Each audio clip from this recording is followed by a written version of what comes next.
അനുരാഗ കഥ second part. കഥയിലേക്ക് കിടക്കുന്നതിന് മുൻപ് കഥ കേൾക്കുന്ന എല്ലാവരും ദയവായിട്ട് ഒന്ന് സബ്സ്ക്രൈബ് ചെയ്തേക്കണേ. ശ്രീലക്ഷ്മിയെ എനിക്ക് വളരെ നന്നായിട്ട് അറിയാം. വേണുമാഷിൻ്റെ മകളല്ലേ. ശ്രീലക്ഷ്മിക്ക് എന്നെ അറിയില്ലേ? ഞാൻ എത്രയോ തവണ വീട്ടിൽ വന്നിരിക്കുന്നു. ആഷിഖ് അവളോട് പറഞ്ഞു.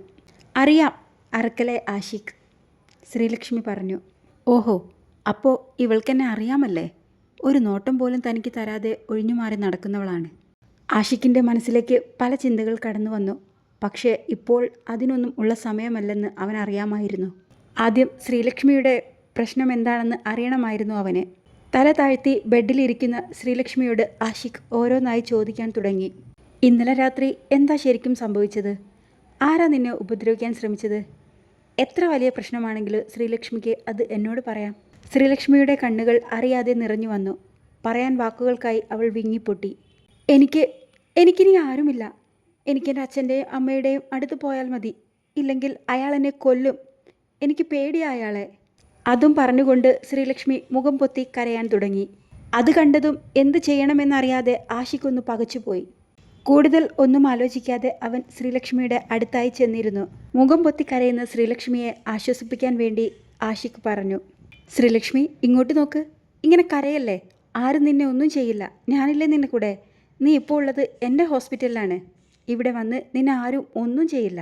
എന്താ ഉണ്ടായതെന്ന് എന്നോട് നീ പറഞ്ഞാലേ എനിക്ക് എന്തെങ്കിലും ചെയ്യാൻ പറ്റൂ. ആഷിഖ് ഒരു വിധത്തിൽ അവളെ സമാധാനിപ്പിച്ചു. പതിയെ ശ്രീലക്ഷ്മി കരച്ചിൽ നിർത്തി. കണ്ണുനീർ അമർത്തി തുടച്ചുകൊണ്ട് അവൾ പറയാൻ തുടങ്ങി. അമ്മ മരിച്ചപ്പോഴാണ് ഞാൻ അമ്മയ്ക്ക് ബന്ധുക്കളുള്ള വിവരം തന്നെ അറിയുന്നത്. അച്ഛൻ്റെയും അമ്മയുടെയും ബന്ധുക്കളെക്കുറിച്ച് കുട്ടിക്കാലത്തെല്ലാം ഞാൻ ചോദിക്കുമായിരുന്നു. അപ്പോഴെല്ലാം അവർ എന്തെങ്കിലും പറഞ്ഞ് ഒഴിഞ്ഞു മാറും. ഒരിക്കൽ അമ്മ എന്നോട് പറഞ്ഞു, അമ്മയെ കല്യാണം കഴിക്കേണ്ടി വന്നതോടെയാണ് അച്ഛന് അച്ഛൻ്റെ കുടുംബവും ബന്ധുക്കളും നഷ്ടമായതെന്ന്. അങ്ങനെ ഞങ്ങളെ വേണ്ടാത്തവർക്ക് ഞങ്ങൾക്കും വേണ്ട എന്ന് ഞങ്ങൾ അങ്ങോട്ട് തീരുമാനിച്ചു. ഇപ്പോൾ ഞങ്ങൾക്ക് ഞങ്ങളുടെ ഈ പൊന്നു മോളുണ്ടല്ലോ, നമുക്ക് നമ്മൾ മാത്രം മതി. ഇനി നീ അത് ചോദിച്ച് ഈ അച്ഛനെയും അമ്മയെയും വിഷമിപ്പിക്കരുത്. അന്ന് അമ്മ അങ്ങനെ പറഞ്ഞതിൽ പിന്നെ ബന്ധുക്കളെക്കുറിച്ച് പിന്നീട് ഞാൻ ഒന്നും ചോദിച്ചിട്ടുണ്ടായിരുന്നില്ല. അങ്ങനെ ഇരിക്കെ അമ്മ മരിച്ചതറിഞ്ഞ് 3 പേർ ഞങ്ങളുടെ വീട്ടിൽ വന്നു. അന്ന് ആദ്യമായിട്ടാണ് ഞാൻ അവരെ കാണുന്നത്.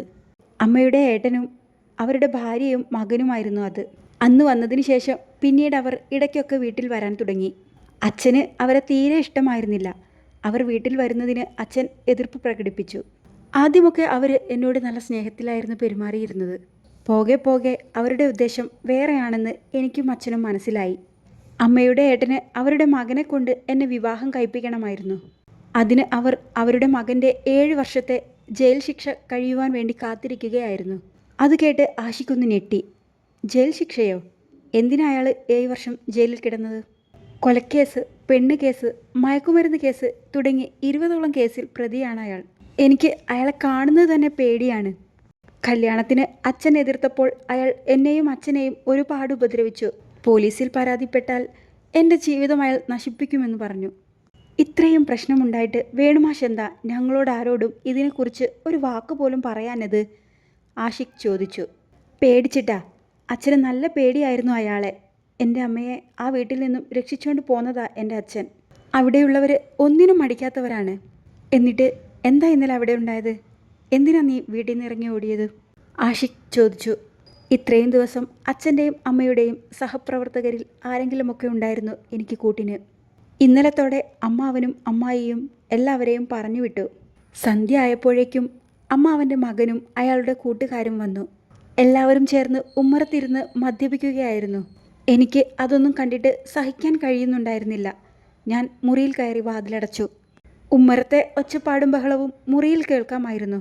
കുറച്ച് കഴിഞ്ഞപ്പോൾ എൻ്റെ മുറിയുടെ ഡോറിൽ ആരോ തട്ടുന്നത് കേട്ടു. ശ്രീലക്ഷ്മി, വാതിൽ തുറക്ക്. ഞാൻ പേടിച്ച് മിണ്ടാതെ മുറിയുടെ ഒരു മൂലയ്ക്കിരുന്നു. ശ്രീലക്ഷ്മി, നിന്നോടാ പറഞ്ഞത് വാതിൽ തുറക്കാൻ. ഡോറിൽ തട്ടുന്നതിൻ്റെ ശക്തി കൂടി വന്നു. എൻ്റെ ക്ഷമ പരീക്ഷിക്കരുത് ശ്രീലക്ഷ്മി. ഞാനിത് ചവിട്ടി തുറക്കണോ അതോ നീയായിട്ട് വന്ന് തുറക്കുന്നോ?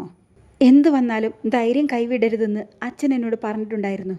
അച്ഛൻ കൂടെയുണ്ടെന്ന ധൈര്യത്തിൽ ഞാൻ വാതിൽ തുറന്നു. മദ്യപിച്ച് ബോധമില്ലാതെ ഡോറിന് ചുറ്റും നിൽക്കുകയായിരുന്നു അയാളും അയാളുടെ കൂട്ടുകാരും. ഉള്ളിലെ ഭയം മുഖത്ത് കാണിക്കാതെ ഞാൻ അയാളുടെ മുൻപിൽ വന്നു നിന്നു.